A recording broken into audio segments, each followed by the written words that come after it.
গুরুতর অভিযোগ জঙ্গিপুরের তৃণমূল বিধায়ক জাকির হোসেনের দাবি এবং জাকির হোসেনের বক্তব্য যে মুখ্যমন্ত্রী উন্নয়ন প্রকল্পে 100 টাকা পাঠাচ্ছেন আর কাজ হচ্ছে মাত্র 25 টাকা। জঙ্গিপুর পুরসভায় কোনো রকম ভাবে কাজ হচ্ছে না বলে এর আগেও জাকির হোসেন একাধিকবার মুখ খুলেছিলেন, কিন্তু এবার তিনি গুরুতর অভিযোগ করে বসলেন। তার বক্তব্য যে জঙ্গিপুরে মানুষ কোনো পরিষেবা পাচ্ছে না, রাস্তাঘাট হচ্ছে না, যার ফলে মানুষকে মুখ্যমন্ত্রীর হয়ে আন্দোলনে নামতে হবে। বিজয়া সম্মেলনের অনুষ্ঠানে জাকির হোসেন এভাবেই মানুষের কাছে আহ্বান জানালেন। চলুন জাকির হোসেন এ বিষয়ে কি বলছে আমরা শুনে নেই। একটা রাজীবনের কথা বলেছিলেন যে আমি 100 টাকা পাঠাই, ঘুরতে ঘুরতে 10 টাকায় পঞ্চায়েতে পৌঁছাই। আমাদের মাননীয় মুখ্যমন্ত্রী 100 টাকা পৌঁছায়, 25 টাকার কাজ হয়। এইগুলো আমাদেরকে সকলকে প্রতিবাদ করতে হবে মাননীয় মুখ্যমন্ত্রীর হয়ে।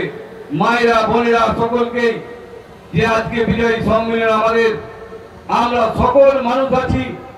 আজকে আমরা চাইব জয়পুরের উন্নয়ন, কেমন রাস্তা, পানি, জল, সমস্ত কিছু আপনাদের করেছি।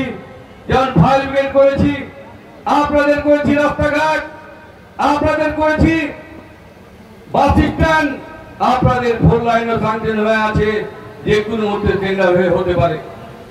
আমরা মানব সেবাই করি। আপনারা জানেন, ঈদ আসতে মনে পড়ে, পুজো আসতে মনে পড়ে আপনাদেরকে, এবং 12 মাস আপনারা দেখেছেন যে আমাদের গরিব এলাকা সমস্ত মানুষ আমার কাছে যায়, কেউ খালি হাতে ফেরত এসে বলতে পারবেন না।